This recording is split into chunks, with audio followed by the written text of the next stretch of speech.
WhatsApp everyone, welcome back to the channel. तो आज के वीडियो में हम लोग डिस्कस करने वाले हैं industrial development and foreign trade को कैसे ब्रिटिश इंडियन गवर्नमेंट ने प्रोटेक्ट किया। तो इंडियन इसके पहले वाला पार्ट मैंने यूट्यूब पे अपलोड कर दिया, पार्ट 1 और पार्ट 2। अगर आप लोगों ने नहीं देखा है तो डिस्क्रिप्शन में लिंक है, जाके देख लो। तो इंडस्ट्रियल डेवलपमेंट में सबसे बड़ा क्वेश्चन था कि why was a need for leading role of public sector. तो इसके आंसर्स है capital lagging with private sector. Means उस समय जो प्राइवेट सेक्टर के जो इंटरप्रीन्योर्स थे वो किसी गिने चुने ही थे, टाटास बिरलास यही सब थे। तो उस समय कैपिटल लैग मतलब प्राइवेट सेक्टर जो था वो डर रहा था कैपिटल लगाने से कंपनी वगैरह में। सेकेंड है scarcity of incentives of private sector. Means उस समय इंडियन इकोनॉमी इतना डेवलप नहीं था कि वो हाई प्रोजेक्ट्स कर सके प्राइवेट सेक्टर्स में। उस समय लोग भी इलिटरेट नहीं थे ज्यादा कि वो प्राइवेट सेक्टर्स के काम को समझ सकें। थर्ड है सोशल वेलफेयर। सोशल वेलफेयर आप लोगों को पता है गाइस क्या होता है, सोसाइटी के लिए कुछ करना। तो प्राइवेट सेक्टर का फर्स्ट एम क्या होता है, प्रॉफिट्स को अर्न करना। लेकिन पब्लिक सेक्टर का फर्स्ट एम क्या है, सोशल वेलफेयर करना। मीन्स सोसाइटी के लिए काम करना है। बेसिकली प्रॉफिट इनका मेन एम नहीं होता है। तो इसीलिए एक नीड था पब्लिक सेक्टर को एक लीड रोल करने के लिए इंडस्ट्रियल डेवलपमेंट में। तो इसीलिए सरकार ने कुछ न्यू पॉलिसीज रिसोल्यूशन लाई जो कि 1956 में आया। तो पॉलिसी रिसोल्यूशन में बेसिकली 3 पार्ट में बांट दिया गया इंडस्ट्रियल सेक्टर को। तो वो 3 पार्ट क्या है अब हम लोग देखते हैं। देखिए, इंडस्ट्रियल पॉलिसी रिसोल्यूशन 1956 में लाया गया था। ये बेसिकली लाया गया था इसीलिए ताकि इंडस्ट्री वगैरह को डेवलप किया जा सके। तो इसमें 3 फेजेस थे, शेड्यूल ए, शेड्यूल बी, शेड्यूल सी। अब तुम लोग सोच रहे हो ये 17, 12 और इसमें कुछ नहीं है। तो 17 देखो, इसमें 17 इंडस्ट्री इन्वॉल्व थी इसीलिए मैंने 17 लिखा है। 12 यहाँ पे 12 इंडस्ट्री इन्वॉल्व थी। यहाँ पे जो मतलब यहाँ पे 17 और 12 के अलावा जो कोई भी आधा इंडस्ट्री वो इन्वॉल्व थे। तो इसमें शेड्यूल ए में मेन जो रोल था वो पब्लिक सेक्टर का था। मीन शेड्यूल ए में सिर्फ पब्लिक सेक्टर काम करेगी, सिर्फ पब्लिक सेक्टर, ठीक है। और इसका पब्लिक सेक्टर का अगर पब्लिक सेक्टर काम करेगी तो इसका कुछ एग्जांपल्स होगा। तो इसका एग्जांपल्स क्या क्या आ जाएगा हमारे पास, शिपिंग हो गया, एयरक्राफ्ट हो गया। तो ये सब इंडस्ट्री सिर्फ पब्लिक सेक्टर पर काम करेगी, ठीक है। सिर्फ पब्लिक सेक्टर इसमें काम करता, प्राइवेट नहीं आएगा।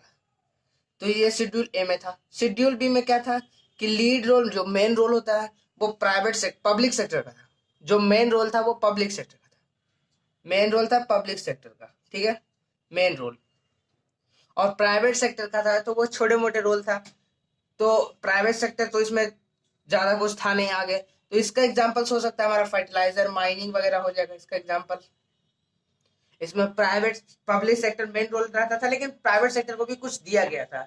तो इसमें प्राइवेट सेक्टर को कुछ ही दिया गया था, ज्यादा नहीं दिया था। प्राइवेट सेक्टर को थर्ड में दिया गया था, शेड्यूल सी में। शेड्यूल सी में था कि मेन रोल प्राइवेट सेक्टर ही करेगा। तो main role private sector schedule C में करता था। और शेड्यूल ए में तो पब्लिक सेक्टर बोल दिया था कि पूरा हम करेंगे। और शेड्यूल बी में भी बोल दिया था कि हम ही करेंगे जो करना है। प्राइवेट सेक्टर बहुत कम अथॉरिटी था। तो ये था बेसिकली इंडियन पॉलिसी रेजोल्यूशन। अब एक और टॉपिक आ जाता है गाइस इसी इंडस्ट्रियल में, इंडस्ट्रियल लाइसेंसिंग। देखो, इंडस्ट्रियल लाइसेंसिंग मैं बता देता हूँ। इंडस्ट्रियल लाइसेंसिंग एक रिटन परमिट होता है गवर्नमेंट से जो कि लेता है मैन्युफैक्चर। मतलब आपको अगर कोई मैन्युफैक्चरिंग यूनिट लगाना था तो उस समय तो आपको गवर्नमेंट से लाइसेंस लेना पड़ता है। लाइसेंस किस किस के लिए लिया जाता है, सेटिंग ऑफ न्यू इंडस्ट्री को लगाने के लिए, एक्सपेंशन के लिए, मतलब आप अपने इंडस्ट्री को ग्रो कर रहे हो, एक्सपैंड कर रहे हो, तो उसके लिए लाइसेंस जरूरी होता था उस समय के लिए। तो इंडस्ट्रियल लाइसेंसिंग भी समझ में आ गया, इंडस्ट्रियल पॉलिसी सोल्यूशन भी समझ में आ गया। अब हम लोग लास्ट टॉपिक देखते हैं गाइस इस चैप्टर का जो कि है फॉरेन ट्रेड। तो लास्ट टॉपिक आता है आपके स्क्रीन के सामने। फॉरेन ट्रेड क्या होता है?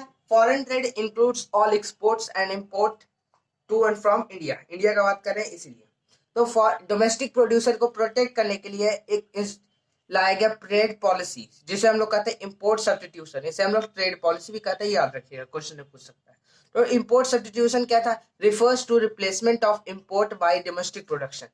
मीन्स जो कि हम लोग एक्सपोर्ट इंपोर्ट करा रहे हैं फॉरेन से, जो भी मंगा रहे हैं उसे हम लोग डोमेस्टिक प्रोडक्शन मतलब घरेलू प्रोडक्शन के साथ रिप्लेस कर दिए जाए। जैसे हम लोग मान लो कोई विदेश से कार मंगा रहे हैं तो कार यहीं पे मैन्युफैक्चर करते हैं, टाटा कंपनी मैन्युफैक्चर करिए कि नहीं कार, तो हम लोग इंपोर्ट कर रहे हैं कार हम लोग कम इंपोर्ट कर सकते हैं।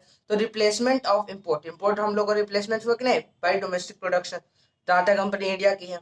तो इसका मेन ऑब्जेक्टिव यही था कि to protect and promote domestic industries and from foreign competition, foreign competition से प्रोटेक्ट करना है अपने डोमेस्टिक इंडस्ट्रीज को और उसे प्रमोट करना है, इसीलिए ट्रेड पॉलिसी लाया गया। And saving of precious foreign exchange होता है वो बहुत कीमती होता है, तुम लोगों को पता ही होगा, तभी ना हम लोग कोई भी चीज इंपोर्ट करा सकते हैं, यूएस से करा रहे तो यूएस डॉलर होना जरूरी है, तो फॉरेन एक्सचेंज बहुत जरूरी होता है, सेविंग इसके लिए करना चाहिए, इसीलिए हम लोग ट्रेड पॉलिसी लाया गया। इसका मेन एम ये भी हो सकता है कि saving of precious foreign exchange.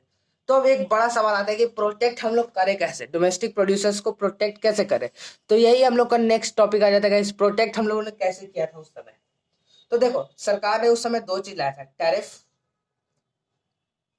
And quarters.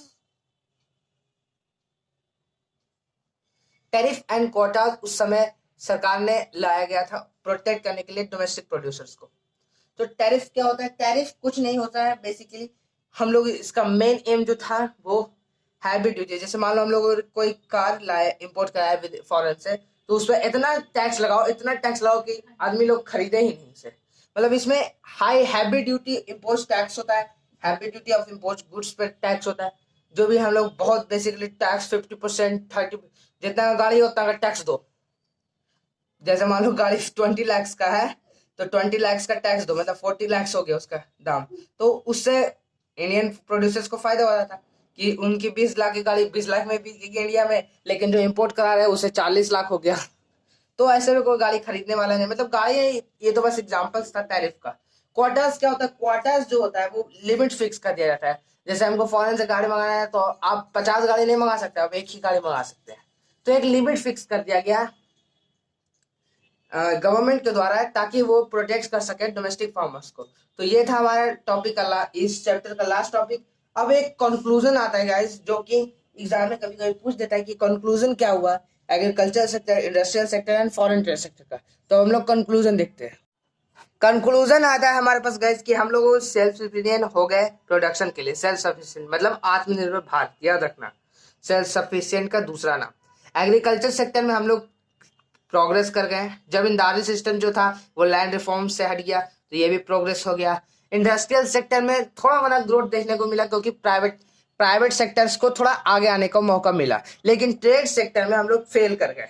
क्यों? क्योंकि हम लोग सिर्फ डोमेस्टिक प्रोड्यूसर्स को बचाते रह गए। कैसे बचाते रह गए? क्योंकि तब ना हम लोग इम्पोर्ट सब्स्टिट्यूशंस का एक ट्रेड पॉलिसी लाए, ताकि हम लोग डोमेस्टिक प्रोड्यूसर्स को प्रोटेक्ट कर सके, लेकिन हम लोग ये कोई पॉलिसी लाए ही नहीं जिससे हम लोग इंडियन गुड्स को एक्सपोर्ट कर सके, तभी ना फॉरेन करेंसी का रिजर्व बढ़ेगा, फॉरेन एक्सचेंज मतलब फॉरेन रिजर्व जो था वो बढ़ता इंडिया का। तो ये ट्रेड सेक्टर में हम लोग फेल कर गए, तो यही फेलिंग के कारण गवर्नमेंट जो था वो 1991 में एक न्यू इकोनॉमिक पॉलिसी लेके आया, जो कि हम लोग को पढ़ना है नेक्स्ट चैप्टर में, जिसका नाम है एलपीजी।